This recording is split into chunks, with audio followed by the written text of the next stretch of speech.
ஓ முருகா போற்றி. ஓம் சரவண பவ. என் அன்பு குழந்தையே, முருகன் இருக்க பயம் எதற்கு? உன்னுடைய பிரச்சனையை பற்றி யாருக்கு தெரியுமோ இல்லையோ, உன்னை படைத்த முருகன் எனக்கு தெரியாதா? உன் பிரச்சனையை எப்படி சரி செய்வது என்று எனக்கு தெரியாதா? பிரச்சனையை கொடுக்க தெரிந்த எனக்கு அதை சமாளிக்கும் வல்லமையை உனக்கு கொடுக்க தெரியாதா? அந்த பிரச்சனையை தீர்ப்பது என்னுடைய பொறுப்பு. முருகன் சொல்வதை கேள். உனக்கு உள்ள பிரச்சனைகளை பற்றி எனக்கு தெரியாது என்று நினைத்து கொண்டிருக்கிறாய். உன்னுடைய பிரச்சனை என்ன, எப்படி வந்தது, எதனால் வந்தது என எல்லாமே எனக்கு தெரியும். உன் பிரச்சனைகளை நினைத்து நினைத்து உன் வாழ்நாளில் இருக்கும் நிம்மதியை இழந்து நீ தவித்து கொண்டிருக்கிறாய். உன் மனதை ரணப்படுத்தி கொண்டு எரிச்சல் பட்டு வாழ்க்கையையே ரணமாக்கி வைத்திருக்கிறாய். அதை எப்படி சரி செய்வது என்று தெரியாமல் இருண்ட காட்டில் நுழைந்தது போல திக்கிட்டு இருக்கிறாய். இதனால் வாழும் வாழ்க்கையே உனக்கு நரகமாக தோன்றுகிறது. ஒரு விஷயம் உனக்கு பிடிக்கவில்லை என்றால் அதை நீ விட்டுவிடு. விரும்பாமல் ஏற்றுக்கொள்வது சரியல்ல. உனக்கு நீயே செய்யும் தீமை. உனக்கு நீயே வேஷம் போடுகிறாய் என்ற அர்த்தம். உனக்கு அது நிம்மதி தராது.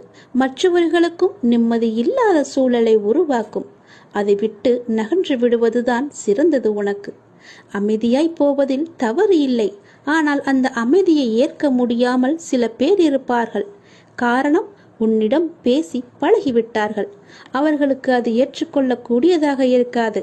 அவர்கள் செய்யும் சில விஷயங்கள் வருத்தத்தை ஏற்படுத்தியது என்றால் மனம் வருந்தாமல் அமைதியாக நீ விலகிவிடு. அவர்களுக்கு நீ விட்டு சென்றதாக தோன்றும். உண்மையான காரணத்தை அவர்களுக்கு நீ உணர்த்த வேண்டுமென்று அழையாதே. உன்னை புரிந்தவர்களாக இருந்தால் அது அவர்களுக்கு தெரியும். அவர்கள் செய்த தவறு என்ன, எதற்காக நீ அமைதியாக இருக்கிறாய் என்று. இதையெல்லாம் ஒரு விஷயமாக எடுத்துக்கொண்டு நீ கலங்காதே. அதை மற்றவர்களிடம் கோபமாய் வெளிப்படுத்துகிறாய். அப்படி அவர்கள் என்ன செய்தார்கள்? கோபத்தையும் எரிச்சலையும் விடு. உன்னை காயப்படுத்தினது நியாயமில்லைதான். அதற்காக அந்த கோபத்தை மற்றவர்களிடம் காண்பிப்பது மிகவும் தவறு. நிம்மதியுடனும் சந்தோஷத்துடனும் வாழ அதற்கான எல்லா முயற்சியிலும் உன்னை நான் ஈடுபடுத்தி செய்ய வைப்பேன். நானே துணை நின்று உன்னை காப்பேன். நீங்கள் வாழ பிறந்திருக்கிறீர்கள். வாழ்வை அனுபவித்து வாழ வேண்டும். அதற்கு தடையாக உள்ள கஷ்டங்களையும் பிரச்சனைகளையும் வேறு விதமான சூழல்களையும் நீக்கி எல்லாவற்றிலும் சம்பூர்ணமாக வாழ வேண்டும் என்பதே இந்த அப்பாவின் விருப்பம். அப்பாவின் விருப்பம் உங்கள் வாழ்க்கையில் நடைமுறைக்கு வர வேண்டும் என்றால் அப்பா உங்கள் மனதில் இருக்க வேண்டும். அப்பா என் மனதில் இருப்பதை எப்படி அறிந்து கொள்வது என நீ கேட்கலாம். எந்த மனதில் அமைதியும் சாந்தமும் நிலவுகிறதோ, எந்த மனம் எப்போதும் அன்பினால் நெகிழ்கிறதோ, எந்த மனம் எப்பொழுதும் பொறுமை காக்கின்றதோ, எந்த மனம் அனைத்தையும் சகித்து கொண்டு போகிறதோ அந்த மனதில்தான் அப்பா முழுமையாக இருக்கிறார். சில நேரங்களில் கஷ்டம் கலங்கச் செய்யும், வேதனை திகைக்க வைக்கும், பிரச்சனைகள் மூழ்கடிப்பது போல தெரியும். ஆனால் திகைக்கக்கூடாது. எதையும் முன்ஜென்மத்து வினை என எடுத்துக்கொண்டு இனி வரும் நாட்களில் நாம் நன்றாக இருப்பதற்காக இந்த நிலையை அப்பா தருகிறார் என ஏற்றுக்கொள்ள வேண்டும். மனநிலை மற்றும் மாறுதல்களுக்கு மௌன சாட்சியாக இருப்பவன் இறைவன். அப்பா எனக்கு எதையும் செய்யவில்லை என கதறி அழுத நாட்கள் உண்டு. அழுத நாட்கள் எல்லாமே முடிந்து போகும். ஆனந்தமான காலம் உங்களுக்காக காத்திருக்கிறது. மரம் இலைகளை உதிர்க்க ஆரம்பித்து மொட்டையாகி நின்றால் மரம் பட்டுவிட்டது என நாம் கதறுவது கிடையாதே. இது இலையுதிர் காலம். இனி வசந்த காலம் வரும் என்பதை நினைத்து நாம் காத்திருப்போம் இல்லையா? அப்படியேதான் உங்களுடைய வாழ்க்கையும். இந்த துன்ப நாட்கள் எல்லாமே முடிவுக்கு வரும். முடிவுக்கு வந்து உங்களுக்கு இன்பம் சேரப்போகிறது. அன்றைக்கு நீங்கள் தகுதியாக இருப்பதற்கு இந்த கஷ்டம் என்ற பயிற்சி உங்களுக்கு அளிக்கப்படுகிறது. அப்பா எப்படி முழுமையானவரோ அப்படியே நீங்கள் முழுமையான தன்மை உடையவர்கள். அவரே முழுமையை நோக்கி உங்களை அழைத்து செல்வார். எதை பற்றியுமே நீ கவலைப்படாதே. உன்னோடு நான் எப்போதுமே இருப்பேன். உன் பிரச்சனைகளை நான் தீர்த்து வைக்கிறேன். எதை பற்றியுமே நீ கவலைப்பட்டு கொண்டே உன்னுடைய வாழ்வை நீ இழந்து விடாதே. உனக்கு துணையாக நான் இருக்கிறேன். உன்னுடைய வாழ்க்கையை நீ சந்தோஷமாகவே வா. இந்த உலகமானது எப்படி வேண்டுமானாலும் மாறலாம். மனிதனாகனவன் எப்படி வேண்டுமானாலும் மாறலாம். எந்த நொடி வேண்டுமானாலும் மாறலாம். உங்கள் மீது நீங்கள் நம்பிக்கை வையுங்கள். வாழ்க்கை எந்த நொடியிலும் மாறும். மனிதர்களிடம் நீங்கள் கவனமாக இருங்கள். எப்போது மாறுவார்கள் என்று யாருக்கும் தெரியாது. நம்மை நாமே பெரிதாக எண்ணிக்கொண்டு அகந்தை கொள்வது கூடாது. சாதாரணமானவர்களாக நம்மை கருதும் போதுதான் நம்மிடம் கருணையும் பணிவும் நல்ல சிந்தனையும் வெளிப்படத் தொடங்கும். எல்லா ஆற்றல்களும் மனிதனுக்கு இயல்பிலேயே இருக்கின்றன. ஆன்மீகத்தின் உதவியால் தடைகளை போக்கி நாம் நிறைநிலையை அடைய வேண்டும். ஆன்மீகத்தின் உதவியால் தீயவர்கள் கூட மகானாக முடியும். இந்த உலகம் இறைவனுக்கு சொந்தமானது. உலக பொருட்களில் எல்லாம் அவரே இருக்கின்றார். இந்த கோணத்தில் பார்க்க தொடங்கிவிட்டால் நம் மனம் உயர்வு பெறும். இங்கொன்றும் அங்கொன்றுமாக நுனிப்புள் மேய்வது போல ஒருபோதும் மேயக்கூடாது. வெற்றி பெறவும் முடியாது நம்மால். எல்லாவற்றையுமே முழுமையாக ஆராய்ந்து அதிலேயே ஈடுபட வேண்டும். கன நேரம் இன்பமாக ஏதோ ஒன்று கிடைக்கலாம். ஆனால் அத்துடன் எல்லாம் முடிந்துவிடும். நம்முடைய இன்பமானது தொடர்ந்து நிலைத்து இருக்கும்படி செய்ய வேண்டும். ஒவ்வொரு நேர்மையான செயலும் அதற்குரிய வெகுமதி தர காத்து கொண்டிருக்கிறது. உணர்ச்சி வசப்பட்டால் முடிவெடுக்க முடியாமல் தடுமாற நேரிடும். உணர்ச்சி வசப்பட்டால் எல்லாமே ஒரு நொடியிலே மாறிவிடும். அதனால் எது செய்தாலும் பொறுமையாக நிதானமாக யோசித்து செய்யுங்கள். கடந்ததை பற்றி வருந்தவோ வருவது பற்றி கற்பனை செய்யவோ வேண்டாம். முயற்சிக்குரிய பலன் ஒருவனுக்கு நிச்சயம் கிடைத்தே தீரும். எதை கண்டுமே நீங்கள் எரிச்சல் படாதீர்கள். எல்லாவற்றையுமே நீங்கள் ஒரு அனுபவ பாடமாக எடுத்துக்கொள்ளுங்கள். நமக்கு எது நடந்தாலும் இது ஒரு அனுபவம் என்று எண்ணிக்கொள்ளுங்கள். மனசாட்சிக்கு கட்டுப்பட்டு நடந்தால் உங்களுடைய வாழ்வு நலம் பெறும். மனம் என்பது கடவுளின் கையில் ஒரு கருவியாக இருக்க வேண்டும். கடவுள் விரும்பும் வழிபாடு உழைப்பு ஒன்றுதான். அவருடைய விருப்பத்தை நாம் பூர்த்தி செய்ய வேண்டும். கடவுள் நம்பிக்கை ஒன்றே மனிதனுக்கு உண்மையான உதவி. கடவுளின் விருப்பப்படி நடக்கட்டும் என எல்லாவற்றையுமே விட்டுவிடுங்கள். உங்கள் தலைகளில் நீங்கள் பாரத்தை ஏற்றுக்கொள்ளாதீர்கள். உங்களுக்கு இன்று நடப்பது எல்லாமே அவருடைய விருப்பப்படிதான் நடக்கின்றது. அவர் விரும்பாமல் எதுவும் உங்களுக்கு நடக்காது. அதனால் அவர் விருப்பப்படி வருவதை அவருடைய போக்கிலேயே விட்டுவிடுங்கள். கடவுளிடம் எல்லாம் நன்றாக இருக்க வேண்டும் என்று பிரார்த்தனை செய்யுங்கள். எல்லாம் உங்கள் இஷ்டப்படியே நடக்கட்டும் என்று அவரிடம் விட்டுவிடுங்கள். நீங்கள் எது செய்தாலும் எனக்கு நன்மையாக மட்டும்தான் இருக்கும் என்று அவர் மீது நீங்கள் நம்பிக்கை கொள்ளுங்கள். மற்ற எல்லாவற்றையும் அவரே பார்த்து கொள்வார். நீங்கள் பயமின்றி நிம்மதியாக கவலைப்படாமல் சந்தோஷமாகவே இருக்கலாம். உனக்கு நிறையவே பிரச்சனை இருக்கிறது. எதை சொல்லி எங்கே போய் அழுவது என்று தெரியாமல் நீ தினமும் புலம்பி தவித்து கொண்டிருக்கிறாய். எனக்கென்று யாருமே இல்லையே, நீங்களும் இருக்க மாட்டீர்களா அப்பா என்று என்னிடமே நீ கேட்கிறாய். உனக்கு யார் இல்லை? எல்லோருமே இருக்கிறார்களே. நீதான் அவர்களை புரிந்து கொள்ளவில்லை. யார் என்று சொல்கிறேன் தெரியுமா? அந்த கடவுளை தான் சொல்கிறேன். உனக்காக அம்மாவாக அந்த அம்மன் இருக்கிறார். அப்பாவாக அப்பன் ஈசன் இருக்கிறார். குருவாக நானும் இருக்கிறேன். உனக்காக எல்லோருமே இருக்கும்போது, உனக்காக அந்த கடவுள்களே இருக்கும்போது நீ ஏன் எனக்கு யாருமே இல்லை என்று சொல்கிறாய்? உன் கவலையை போக்க அந்த படைத்த இறைவன் எங்களுக்கு தெரியாதா? உன் பிரச்சனை என்ன என்பது எங்களுக்கு தெரியாதா? உன் பிரச்சனையை கேட்பதற்கு எவரும் இல்லை என்று நீ கவலைப்படாதே. உங்களுக்காக உனக்காக நாங்கள் எல்லோருமே இருக்கிறோம். எந்த பிரச்சனையாக இருந்தாலும் சரி, எங்களிடம் சொல். உடனே நாங்கள் தீர்வு கொடுக்கிறோம். உனக்காக, என்னுடைய குழந்தைகளுக்காக நாங்கள் எது வேண்டுமானாலும் செய்வோம். உன்னை படைத்தது யார் என்று நினைக்கிறாய்? உன்னை படைத்தது நாங்கள்தான். எங்களுக்கு தெரியாதா? நீ எங்கு, எப்போது, எப்படி பிறக்க வேண்டும், யார் வயிற்றில் பிறக்க வேண்டும், யார் உனக்கு அப்பாவாகவும் அம்மாவாகவும் இருக்க வேண்டும் என்று எங்களுக்கு தெரிந்துதான் நான் உன்னை படைத்தேன். நாங்கள் உங்களுக்கு செய்வது எல்லாமே நன்மையாகத்தான் இருக்கும். அதனால்தான் இவர்களுக்கு உன்னை பிள்ளையாக படைத்தேன். இப்போது நடந்தது, இதற்கு முன்பு நடந்தது, இனிமேல் நடக்கப் போவது எல்லாமே எங்களுக்கு தெரிந்துதான் நடக்கிறது என்பதை நீ ஏன் மறந்துவிட்டாய்? உன்னுடைய கவலைகளை பற்றி எங்களுக்கு தெரியாதா? உன்னுடைய பிரச்சனைகள் எல்லாமே தீரும் நேரத்தை நீ நெருங்கிவிட்டாய். நீ இதுவரை அனுபவித்தது பூர்வ ஜென்ம முந்தைய ஜென்ம கர்மாவின் பலன்தான். மிச்சம் இருந்தது, அது இப்போது முழுவதுமாகவே தீர்ந்துவிட்டது. இன்னும் நான் உனக்கு நிறையவே கொடுக்கப் போகிறோம். அதை பெறுவதற்கு நீ தயாராக இரு. என்ன கஷ்டத்தை கொடுக்க போகிறீர்களா என்றுதானே நீ கேட்கிறாய்? அவ்வளவு சோதனைகளை நீ தாங்கி இருக்கிறாய், அவ்வளவு பிரச்சனைகளை நீ பார்த்து இருக்கிறாய். கவலைப்படாதே, இனி வருவது உனக்கு பிரச்சனை அல்ல, உனக்கு கவலையும் அல்ல, உனக்கு சந்தோஷம்தான். உன்னுடைய பிரச்சனைகள் எல்லாமே முடிந்து விட்டது, அதற்கு தீர்வும் நீ கண்டு விட்டாய். இனி நடக்கப் போவது எல்லாமே உனக்கு ஜெயமாகவே இருக்கும், சந்தோஷமாகவே இருக்கும். நீ கேட்டது அனைத்துமே உங்களுக்கு கிடைக்கும். நீ எதிர்பார்த்த மாதிரியே உன்னுடைய வாழ்க்கை நிச்சயமாகவே அமையும். என் வார்த்தையை நம்பு. உன்னை நான் படைத்தேன். என்னுடைய இரு கரத்தை கொண்டு நான் உன்னை ஆசிர்வதிக்க வந்திருக்கிறேன்.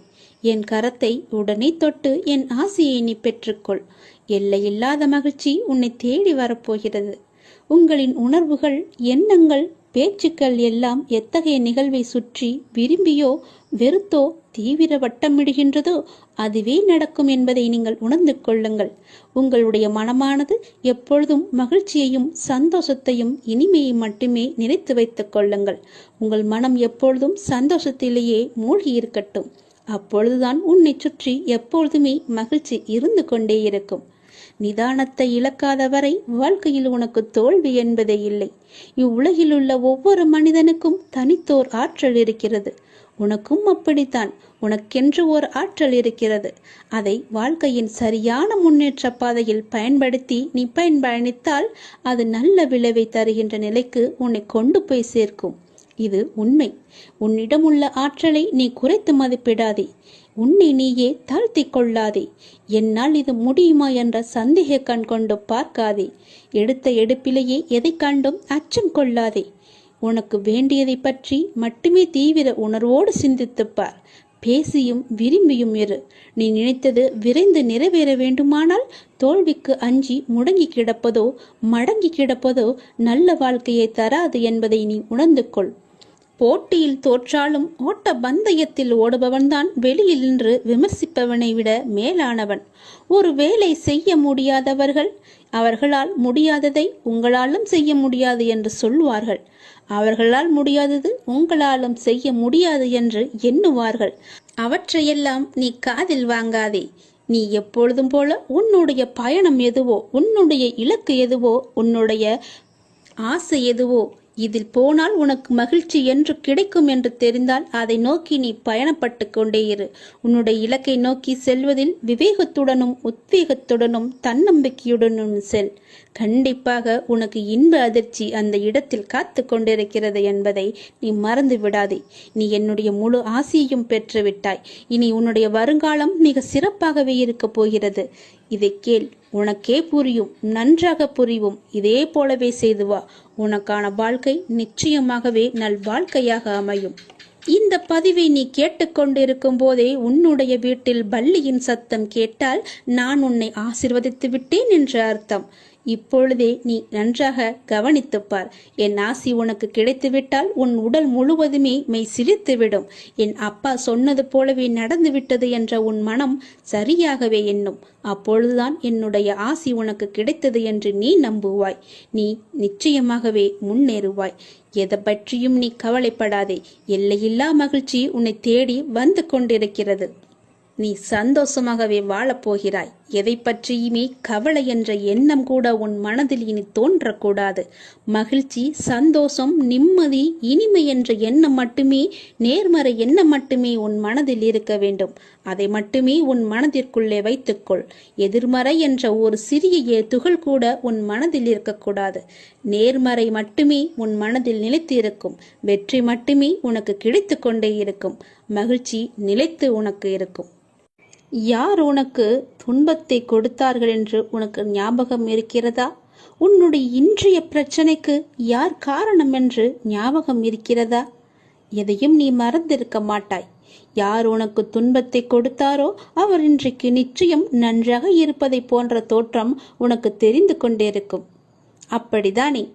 உனக்கு துரோகம் இழைத்தவர்கள் இப்போது நன்றாக செழுமையாக எந்த கவலையும் இல்லாமல் இருப்பது போலதான் உனக்கு தெரிகிறது. கெட்டதை செய்பவர்கள் நன்றாக இருக்கின்றார்கள். நல்லதை மட்டுமே செய்து கொண்டிருக்கின்ற நான் கஷ்டப்படுகின்றேன் என எரிச்சலோ நீ கவலையோ மட்டும் படாதே. அவர்கள் காலையில் பூத்து மாலையில் வாடும் பூவை போன்றவர்கள் என்பதை மனதில் வைத்துக்கொள். ஒரு பூ காலையில் பூத்தால் மாலையில் எப்படி இருக்கும்? வாடி போய்விடும் அல்லவா?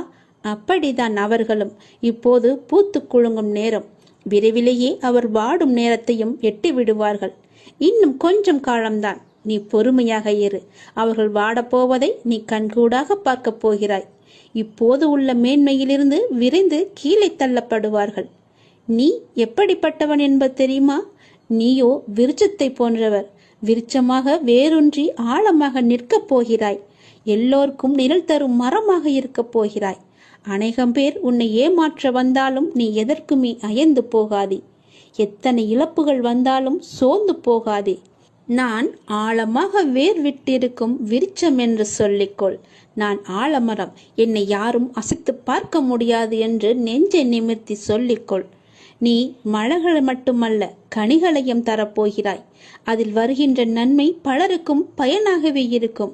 உன் நிழல் தேடி வரும்போது உன்னால் முடிந்த உதவிகளை அவர்களுக்கு செய். நாம் என்று கஷ்டப்படுவதைப் போலத்தான் நம் எதிரில் இருப்பவரும் ஒரு நாள் துன்பத்தை அனுபவிக்கப் போகிறார் என்பது உனக்கு தெரிந்துவிட்டால் நீ நிச்சயமாக அவர்கள் மீது கோபப்படவே மாட்டாய். அவர்களுக்காக நீயே பரிதாபப்படுவாய். வேண்டாமப்பா, அவர்களை விட்டுவிடு என்று நீயே உன் வாயால் சொல்லும் அளவுக்கு அவர்கள் நிலை பரிதாபமாக இருக்கப் போகிறது. இன்று நான், நாளை நீ என்று சொல்லிக் கொள்வாய். உனக்கு தவறு இழைத்தவரை பார்க்கும்போது இவரும் தண்டனைக்கு தயாராகிறார் என்பதை தெளிவாக தெரிந்து அவருக்காக நீ பரிதாபப்படு. இப்படி செய்யும்போது எத்தகைய சூழ்நிலையிலுமே நீ பாதிக்கப்பட மாட்டாய். உன் மனதில் குழப்பம் வராது. உன் மனதில் தெளிவு பிறக்கும். உன் மனதில் கவலையே இருக்காது. உன் மனதில் நிம்மதி இருக்கும். எதை பற்றியுமே நீ கவலைப்படாதே. ஏனெனில் அப்போது உன் மனதை படிக்கின்ற நான் நிச்சயம் பல வெகுமதிகளை அள்ளித்தரப்போகிறேன். நீ கவலைப்படாதே. நீ சந்தோஷமாகவே இருக்கப் போகிறாய். நிம்மதியாக வாழப்போகிறாய். எப்போதெல்லாம் எங்கெல்லாம் அநீதி தோன்றுகிறதோ அப்போதெல்லாம் அங்கெல்லாம் நான் அவதரிப்பேன். அநீதியை நான் அளிப்பேன். நான் நான் என்று கூறுகிறாயே அர்ஜுனா, நான் என்பது எது? நான் தான் நீ, நீதான் நான். உன்னை இயக்குபவனும் நான் தான் என்பதை நீ தெரிந்து கொள். உனக்கு நடப்பது எல்லாமே என்னால் என்பதை தெரிந்து கொள். உனக்கு நடப்பது எல்லாமே உன்னுடைய நன்மைக்காக நான் செய்கிறேன் என்பதை தெரிந்து கொள். எந்த பொருளையும் தீயிலிட்டால் முதலில் அது கருப்பாக ஆகும். பிறகு இன்னும் அக்னியுடன் போட்டால் நீற்று போகும், சுத்த வெளுப்பாக ஆகிவிடும். அப்புறம் தீயில் போட்டால் அது மாறாது. அதுவே முடிவான நிலை. இப்படி நீற்று போனதே திருநீரு. நீரு பஸ்மம் எனப்படும். ஈஸ்வரன் மகா பஸ்மம். எல்லாம் அழிந்த பின்னும் இவற்றை அழித்துவிட்டு எஞ்சி நிற்கிற அழியாத சத்தியமான மகா பஸ்மம்தான் உதி. அவன் பஸ்மமாக நீற்று வெளுத்து போனதற்கு முந்திய மாறுதல்தான் கருப்பு. அதுதான் கரி. நிலக்கரிதான் இவ்வுலக ஐஸ்வர்யத்தில் இக்காலத்தில் முதலிடம் பெற்றிருக்கிறது தெரியுமா? எதுவும் தோன்றவும் இல்லை, இங்கு எதுவும் இயங்கவும் இல்லை, மறையவும் இல்லை. புற உலக மாயைகளை நீக்கினால் உனக்கு உள்ளது உள்ளதுபடியே இருக்கிறது. உங்கள் விவாதம் மௌனமாகவே இருக்கட்டும். மௌனத்தை விட சிறந்த விவாதம் ஏதுமே இருக்க முடியாது. அவரவர் விரும்பிய பதிலை அவரை பெற்றுக்கொள்ள உங்கள் மௌனமே ஆக சிறந்த விவாதமாக இருக்கட்டும். நீங்கள் அறிந்ததை கொண்டு கடவுளை வழிபடுங்கள். உனது உள்ளத்தில் இருந்து வழிபடுங்கள். வழிபாட்டிற்கு எந்த ஒரு விதிமுறையும் கிடையாது. உன் தாயை எவ்வாறு உனது தேவைக்கு நீ அழைப்பாயோ அதே அன்பும் அக்கறையுடனும் இயல்புடனுமே எனக்கு போதுமானது என்பதை தெரிந்து கொள்ளுங்கள். இந்த அப்பாவை அழைப்பதற்கு எந்த ஒரு சிறந்த வழிமுறை என்பதும் நான் வைத்துக் கொள்ளவில்லை. அன்பாக கூப்பிட்டால் போதும். நான் இருக்க பயமென்று உன்னை தேடி நான் ஓடோடி வந்து விடுவேன். உன் மனதின் குழப்பத்தையும் உன் வாழ்வின் சரியான பாதைக்குமே நான் இவற்றையெல்லாம் தந்து கொண்டிருக்கிறேன். உன்னை முழு திருப்திப்படுத்தவே நான் இதையெல்லாம் சொல்லிக் கொண்டிருக்கிறேன். உன் மனம் சஞ்சலத்தில் இருக்கும்போது என்னுடைய உதியை எடுத்து பூசிக்கொண்டு இருந்து பார். உன் மனம் தெளிவாகும். உனக்கு மாமருந்தே இதுதான். உன் மனம் உடனடியாகவே தெளிவடைந்துவிடும். உன் பார்வையே உனக்கான வெற்றி என்று தெரிந்து கொள். தன்னுடைய நிலை உணர்ந்து இன்பத் துன்பங்களை சமநிலையில் எதிர்கொண்டு எதிர்பார்ப்பில்லாமல் வாழ்ந்து பாருங்கள். உங்கள் வாழ்வில் எதிர்பார்ப்பு இருந்தால் உங்கள் வாழ்க்கையே நிம்மதி இல்லாமல் போய்விடும். இப்போது இந்த நொடிதான் நமக்கு உள்ளது என்று சந்தோஷமாக வாழுங்கள். எதிர்பார்ப்பு இன்றி வாழ்ந்து பாருங்கள். நிம்மதி நிலைத்து இருக்கும். இன்று உனக்கு நடப்பது எல்லாமே, எது நடந்தாலும் அது கடவுளின் அனுமதியோடு மட்டும்தான் நடக்கிறது என்று பொருள் உணர்ந்து கொள். இதை நீங்கள் கண்டனம் செய்தால் கடவுளின் விருப்பத்தை, கடவுளின் பேரறிவை, கடவுளின் தீர்ப்பை நீங்கள் விமர்சிக்கின்றீர்கள் என்றுதானே அர்த்தம். அவ்வாறு செய்யலாமா? அதை நீங்கள் செய்யாதீர்கள். அவர் அனுமதித்ததை நீங்கள் பெற்றுக்கொள்ளுங்கள். எதுவாக இருந்தாலுமே இது கடவுளின் செயல் என்று நினைத்து சந்தோஷமாக இருங்கள். உங்களுக்கு அமைதி கிட்டும். நம் விருப்பமா உலகை இயக்குகிறது? இல்லையே. கடவுள் பொருள்களை முழுமையாக பார்க்கிறார். மனிதன் பொருள்களை ஒரு பகுதியாக பார்க்கிறான். மனிதன் கடந்த காலம் மற்றும் எதிர்காலத்தில் இருந்து பிரிந்து நிகழ்ச்சிகளை நிகழ்காலத்தில் மட்டுமே பார்த்து கொண்டிருக்கிறான். கடவுளுக்கோ முன் நடந்ததும் தெரியும், பின் நடக்க போவதும் தெரியும், இப்போது நடக்க இருப்பதும் தெரியும். அதனால்தான் கடவுள் ஒற்றுமையை காண்கிறார், மனிதன் வேற்றுமையை காண்கின்றான். கடவுள் பூரணமான நியாயத்தை காணும் போது அதே தருணத்தில் மனிதனோ அதை காண்பதே கிடையாது. நீங்கள் கடவுளின் ஸ்தானத்தில் வைத்து பாருங்கள். நீங்களே கடவுள் என உணருங்கள். பிரபஞ்சம் முழுவதும் உங்களுக்கு படைப்பே என்றும் அனைத்தும் உங்கள் விருப்பத்தாலேயே நிகழ்கின்றன என்றும் உணர்ந்து கொள்ளுங்கள். உடனேயே உங்களுக்குள் அபரிமிதமான அமைதியும் ஆற்றலும் ஊற்றெடுப்பதை நீங்கள் உணர்ந்து கொள்வீர்கள். பிறர் நம்மை திட்டும் போது பிறர் உங்களை காரணமின்றி திட்டுவதாகவும் காரணமின்றி துன்புறுத்துவதாகவும் நீங்கள் கூறுகின்றீர்கள். அது உண்மையாக இருந்தாலும் கூட அதற்காக அலட்டிக் கொள்ளாதீர்கள். நிலைமையை பொறுமையுடன் சமாளியுங்கள். இக்கட்டான நிலைமைகளை சமாளிப்பதில் அமைதி ஒரு சக்தி வாய்ந்த ஆயுதம் என்பதை நீங்கள் காண்பீர்கள். யாராவது உங்களை திட்டினால் கண்களை மூடிக்கொண்டு பொறுமையாக இருங்கள். பிறர் அவர்கள் விருப்பம் போல நினைக்கட்டும், அவர்கள் விரும்புவதை சொல்லட்டும். இந்த உலகம் முட்டாள்களால் நிறைந்தது. நீங்கள் அறிவுடையவராக விளங்குங்கள். எல்லோர் முன்னிலையிலும் பணிவுடன் இருங்கள். எந்த நிலைமையிலும் அடக்கமாக இருங்கள். நான் உயர்ந்தவன் அல்லது தாழ்ந்தவன் என்ற எண்ணத்தை விடுத்து அனைவரிடமும் அனைத்திடத்தும் கடவுளை காண கற்றுக்கொண்டால்தான் இது சாத்தியமாகும். கடவுள் அப்படித்தான் விரும்புகிறார். எனவே அது அப்படியே இருக்கட்டும். பிறர் உங்களை நிந்திகையில் நீங்கள் மௌனமாக இருங்கள். கலக்கம் அடையாதீர்கள். பழி சொற்களை ஏற்றுக்கொண்டால் என்ன ஆகப் போகிறது? அடக்கத்திலும் தூய்மையிலும் நீங்கள் வளர்ச்சி அடைவீர்கள். அதுவே மிக பெரிய தவம் என்பதை தெரிந்து கொள்ளுங்கள். ஆன்மீகத்தில் நீங்கள் உயர்வடைவீர்கள். நிச்சயமாகவே யாராவது உங்களை வசிப்பாடினால் அவர்கள் முடிக்கும் வரை என்னுடைய நாமத்தை நீங்கள் ஜபித்து கொண்டே இருங்கள். வாய்விட்டு கூறினாலும் சரி, அவர்கள் கூறுவது உங்கள் காதுகளில் விழாது. நீங்கள் செவிடாகி விடுவீர்கள்.